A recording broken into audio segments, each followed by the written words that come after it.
சென்னை எண்ணூர் கோரமண்டல் உரத் தொழிற்சாலையை மூட வேண்டும் என்று வலியுறுத்தி அந்த பகுதி மக்களும் மீனவர்களும் போராட்டத்தில் ஈடுபட்டு வருகிறார்கள்.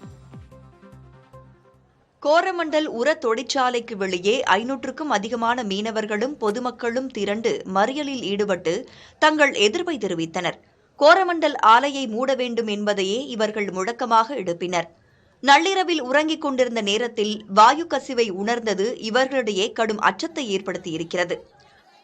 தூக்கத்துல இருந்து போது திடீர்னு வீட்டுக்குள்ள அப்படியே தூக்கத்திலே தெரியுது, அப்படியே மூக்கு வழியா அப்படி எரிச்சலா இருந்துச்சு. இருந்து எழுந்து பார்த்தா மொத்த ஜனமும் ஓடியா இருக்கு. என்ன ஏதுன்னே தெரியாம நாமளும் குழந்தை, எனக்கு குழந்தை வந்து 3 மாசம் தான் ஆகுது. குழந்தை என் ஒய்ஃப் எல்லாம் கூப்பிட்டு ஓடுறேன், எங்க போறதுன்னே தெரியல. அப்புறம் கடைசியா இப்ப எங்க எம்எல்ஏ இருக்காருல்ல, எம்எல்ஏ வந்து அவர் எங்களை ஆர்கனைஸ் பண்ணி எல்லாரையும் மொத்தமா வச்சிருந்தாரு.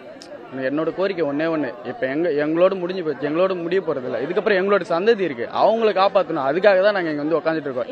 எங்களோட வேல்யூவே இல்லை இங்க. அவங்க அது மாதிரி மதிச்சிருந்தா எங்க கிட்ட வந்து சொல்லியிருக்கோம், இது மாதிரி ஆயிடுச்சு, நீங்க போயிடுங்க அப்படின்ட்டு. அந்த நைட்ல நாங்க எங்க போறதுன்னு தெரியாம ஓடுறோம்.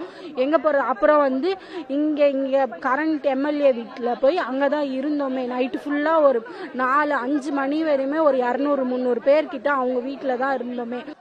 கோரமண்டல் ஆலையிலிருந்து அமோனியா வாயு கசிவு தடுக்கப்பட்டுள்ளதாக காவல்துறை தெரிவித்துள்ளது. மக்கள் யாரும் பீதியடைய வேண்டாம் என்றும் காவல்துறையினர் கேட்டுக் கொண்டனர். இந்த மாதிரி லீக்கேஜ் ஆகுது, இங்கிருந்து போங்க. எப்படி சுனாமி வரும்போது நாங்கள் தப்பிச்சு போனோமோ அதே மாதிரி தான் இங்கே நடந்திருக்கு.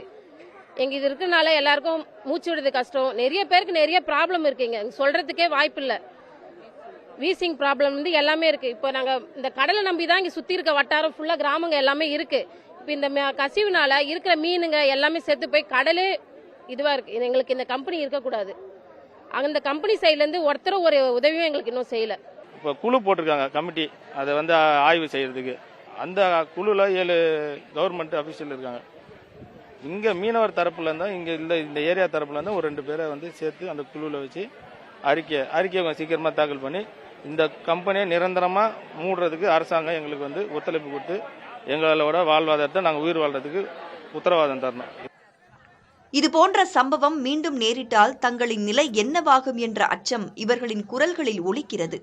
மீனவர்கள் போராட்டத்தால் அப்பகுதியில் 100க்கும் மேற்பட்ட காவல்துறையினர் குவிக்கப்பட்டிருக்கிறார்கள்.